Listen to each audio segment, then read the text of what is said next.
آیت نمبر 6۔ اعوذ باللہ السمیع العلیم من الشیطان الرجیم من حمزه ونفخه ونفثه ومن جاهد فإنما يجاهد لنفسه إن الله لغني عن العالمين والذين آمنوا وعملوا الصالحات لنكفرن عنهم سيئاتهم وَلَنَجْزِيَنَّهُمْ أَحْسَنَ الَّذِي كَانُوا يَعْمَلُونَ۔ ومن اور جو کوئی جاہدہ کوشش کرے گا، فَإِنَّمَا پس یقیناً یجاہد وہ کوشش کرے گا لنفسه اپنے ہی لیے۔ ان بے شک اللہ تعالی غنی البتہ بے پرواہ ہے عن سے العالمین جہانوں۔ والذین اور وہ لوگ آمنوا جو ایمان لائے، وعملوا اور انہوں نے عمل کیے الصالحات نیک، لنکفرن البتہ ہم ضرور بالضرور مٹا دیں گے عنہم ان سے سیئاتہم ان کے گناہوں کو، ولنجزینہم البتہ ہم ضرور بالضرور ان کو جزا دیں گے احسن بہترین الذی اس کی کانوا تھے جو یعملون وہ عمل کرتے۔ ومن جاہد فانما یجاہد لنفسہ اور جو کوئی کوشش کرے گا یقیناً وہ اپنے ہی لیے کرے گا، اور بے شک اللہ تعالی بے پرواہ ہے جہنم سے۔ والذین آمنوا وعملوا الصالحات اور وہ لوگ جو ایمان لائے اور نیک عمل کیے، لنکفرن عنہم سیئاتہم ہم ضرور بالضرور مٹا دیں گے ان سے ان کے گناہوں کو، ولنجزینہم احسن الذی کانوا یعملون اور البتہ ضرور بالضرور ان کو بدلہ دیں گے ان بہترین اعمال کا جو وہ کیا کرتے تھے۔ جاہدہ یہ لفظ جوہد سے مشتق ہے۔ جوہد کا مطلب ہوتا ہے کوشش کرنا، کسی بھی کام کے لیے کوشش کرنا، اس کو جوہد کہتے ہیں۔ لہذا دین کی سربلندی کے لیے ہر قسم کی کوشش جہاد کہلاتی ہے۔ اپنے اعمال کی بہتری کے لیے ہر قسم کی کوشش اس کے اندر آتی ہے۔ ہمیں جو کوئی کوشش کرے گا فَإِنَّمَا يُجَاهِدُ لِنَفْسِهِ اس کی نیک اعمال میں جو کوشش ہے وہ اس کے اپنے لیے ہے، اس کا فائدہ اللہ تعالیٰ کو نہیں ہے۔ انسان کو اپنے اعمال کا فائدہ خود ہے۔ جو بھی آپ اور میں نیکی کرتے ہیں ہم کسی پر احسان نہیں کرتے۔ اگر ہم یہ سمجھتے ہیں کہ ہم کسی پر احسان کرتے ہیں تو پھر یہ نیکی نہیں ہے، کیونکہ نیکی وہ جو بندہ اپنے لیے کرے، کسی پر کر کے احسان جتلانا در حقیقت یہ دھوکہ ہوتا بہت بڑا، یہ نیکی نہیں ہوتی۔ ان اللہ لغنی عن العالمین بے شک اللہ رب العزت البتہ بے پرواہ ہے تمام جہانوں سے۔ مطلب اس آیت کا تم نیکی کرو یا برائی کرو اللہ تعالیٰ کو تمہاری کوئی پرواہ نہیں۔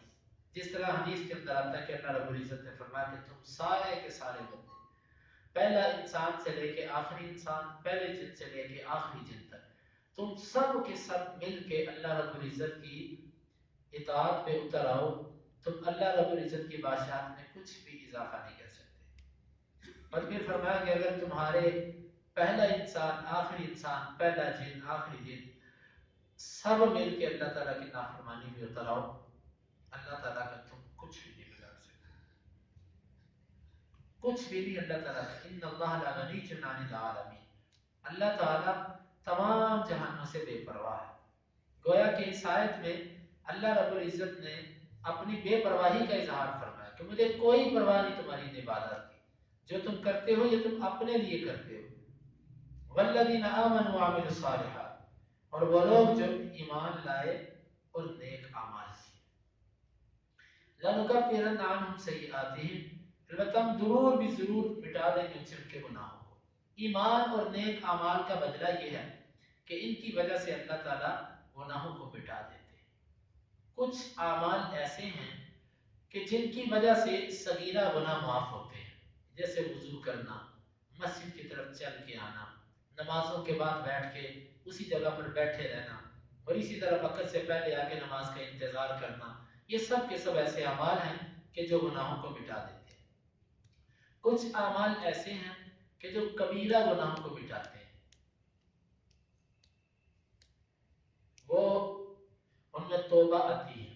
توبہ یہ کبیرہ گناہوں کو مٹا دیتی ہے، اور اگر کوئی دائرہ اسلام کے اندر داخل ہو جائے تو ایمان کی وجہ سے اس کے سارے پچھلے گناہ ختم ہو جاتے ہیں.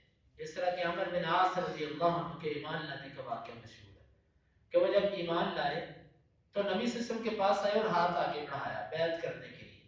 نبی صلی اللہ علیہ وسلم نے بھی ہاتھ آگے کیا, انہوں نے اپنا ہاتھ پیچھے کھینچ لیا. آپ نے فرمایا عمر یہ کیا؟ کہنے لگے اللہ کے رسول صلی اللہ علیہ وسلم آپ پہلے مجھے یہ بتائیے کہ اللہ رب العزت میرے پہلے کیے ہوئے سارے کفر اور سارے گناہ اللہ تعالیٰ معاف فرما دیں گے؟ آپ نے فرمایا کہ ان الاسلام یہدی ما کان قبلہ, اسلام جو ہوتا ہے یہ پہلے والے سارے کے سارے گناہوں کو معاف کر دیتا ہے, مٹا دیتا ہے, منہدم کر دیتا ہے. اور ایک روایت کے لفظ ہے التوبہ, توبہ جو ہے نا یہ بھی انسان کے سارے گناہوں کو معاف کر دیتی ہے. اگر سارے گناہوں سے توبہ کی جائے تو اللہ تعالیٰ سارے ہی گناہ معاف کر دیتے ہیں. تو یہ فرمایا کہ ہم ان کے گناہوں کو معاف کر دیں گے. وَلَنَجْزِيَنَّهُمْ أَحْسَنَ الَّذِي كَانُوا يَعْمَلُونَ, اور ہم ان کو بدلہ دیں گے. بلکہ یہاں پر اہل علم نے یہ بھی لکھا ہے کہ ایک وہ بندہ جو اچھے کام کرتا رہا کفر کی حالت میں, اچھے کام سے مراد خدمت خلق, انسانی ہمدردی, ایسے جو کام کرتا رہا بندہ, اس پر بھی اس کو اجر ملتا ہے. ایک صحابی نے نبی صلی اللہ علیہ وسلم سے پوچھا اللہ کے رسول جو میں نے کفر کی حالت میں دور جاہلیت میں جو نیکیاں کی کیا مجھے اس پر اجر ملے گا؟ آپ نے فرمایا ان نیکیوں کے بدلے میں ہی تو تم مسلمان ہو گئے. اسلمت ما قد سلف, تو نیک اسلام لایا ہے ان نیکیوں کی وجہ سے. وہ جو تو نے کوئی اچھے کام کیے ہیں ان کی جزا تجھے یہ ملی کہ اللہ تعالیٰ نے تجھے دنیا کے اندر اسلام کی توفیق عطا فرمائی. تو یہ معلوم یہ ہوا کہ جو بندہ کوئی نیک کام کرتا ہے, اچھا جذبہ رکھتا ہے, اچھی کوئی کام کرتا ہے, اللہ رب العزت اس کو اس کا بدلہ یہ دیتے ہیں کہ اللہ تعالیٰ دنیا کے اندر ہی اس بندے سے نیکیاں کروا دیتے ہیں, اچھے کام کروا دیتے ہیں. اور جو کہ بندہ طغیانی اور سرکشی پہ جاتا ہے اللہ تعالیٰ اس کے برے اعمال کی بدولت پہ اس سے ایسے کام سرزد ہوتے ہیں کہ وہ بندہ تباہی اور ہلاکت اور بربادی کی طرف نکل جاتا ہے. تو اگر کبھی نیکی ہو جائے تو پھر اس کو یہ سمجھے کہ یہ بھی کسی نیکی کا بدلہ ہے. اگر برائی ہو جائے تو بندہ یہ سمجھے کہ یہ کسی گناہ کی سزا ہے جس کی میں نے ابھی تک اللہ تعالیٰ سے معافی نہیں مانگی تھی, اس کی سزا یہ ملی کہ ایک اور گناہ میرے سے سرزد ہو گیا. تو فرمایا کہ ہم ان کے گناہوں کو مٹا دیں گے. وَلَنَجْزِيَنَّهُمْ أَحْسَنَ الَّذِي كَانُوا يَعْمَلُونَ, ہم ضرور بھی ضرور ان کو بدلہ دیں گے بہترین ان اعمال کا جو یہ کیا کرتے تھے. ایک مطلب تو اس کا یہ ہے کہ ان کے جو اعمال بہترین ہیں ہم ان کا بدلہ دیں گے. جو کمزور اعمال ہیں مثال کے طور پہ ریاکاری, دکھلاوا یا اور غلطیاں کوتاہیاں انسان کی جو ہوتی نہیں, ہم اس پر سزا نہیں دیں گے, اچھے اعمال کا بدلہ دیں گے. اور دوسرا اس کا مطلب یہ ہے کہ جو بھی انسان عمل کرتا ہے اس کا عمل جتنا ہو ہم اتنی جزا نہیں دیتے, بلکہ ہم اس سے بڑھ کر بدلہ دیتے ہیں, اس سے بڑھ کر جزا دیتے ہیں. آپ اس بات پہ غور کرو کہ تھوڑی سی زندگی کی محنت, اس کے بدلے میں اللہ تعالیٰ ایسی جنت دیتے ہیں کہ جس جنت کے اندر کسی چیز نے ختم نہیں ہونا, جس جنت کے اندر کچھ فنا نہیں ہے. مطلب ذرا کبھی تصور میں تو لائے زندگی کو, اس میں مزے ہی مزے ہیں, نہ ختم ہونے والی چیز. یہ بہترین جزا ہے جو اللہ تعالیٰ عطا فرمائیں گے. یہاں پر بعض مفسرین نے ایک نقطہ لکھا, وہ کہتے ہیں کہ انسانی اعمال عام طور پر 3 طرح کے ہوتے ہیں. ایک عمل وہ جو انسان اپنے دل سے کرتا ہے, دل کا عمل. اور کچھ انسان کے اعمال ایسے ہوتے ہیں کہ جو آنکھوں سے دکھائی دیتے ہیں, اور کچھ اعمال انسان کے ایسے ہوتے ہیں جو کانوں سے سنائی دیتے ہیں. اللہ رب العزت نے ان تینوں قسم کے اعمال کے لیے جزا رکھی ہے. دل میں مخفی اعمال کے لیے فرمایا کہ ایسی نعمتیں ولا خطر اعلی قلب بشر, جنت کے اندر ایسی جزا کہ جو کسی کے دل میں کبھی کھٹکی بھی نہیں کہ وہ کیسی ہو. آنکھوں سے نظر آنے والے اعمال کے لیے فرمایا کہ ما لا عین رأت, نظر آنے والے جو اعمال ہیں اس کے ایسی جزا ہم دیں گے کہ جو کسی کی آنکھ نے دیکھی ہی نہیں. اور سنائی دینے والے جو عمل ہیں ان ما لا عین رأت ولا اذن سمعت، کسی کان نے بھی وہ آج تک اس جزا اور اس نعمت کا نہیں سنا ہوگا جیسی نعمت ہم جنتیوں کو جنت کے اندر عطا فرمائیں گے۔ تو اللہ تعالیٰ بہترین جزا عطا فرمانے والا ہے۔ دنیا میں بھی اللہ تعالیٰ عطا فرماتے ہیں اور آخرت میں بھی۔ دنیا میں بھی انسان کو بعض دفعہ اس کی نیکیوں کے ثمرات مل جاتے ہیں، لیکن اصل ثمرات جو ہیں وہ آخرت میں۔ اللہ تعالیٰ ہمیں ان آیات کو سمجھنے کے اس پر عمل کی توفیق عطا فرمائے۔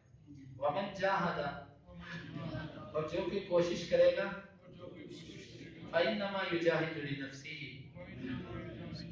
بس یقیناً وہ کوشش کرے گا اپنے لیے۔ ان اللہ، بے شک اللہ تعالیٰ، لغنی عن العالمین، البتہ بے پرواہ ہے جہانوں سے۔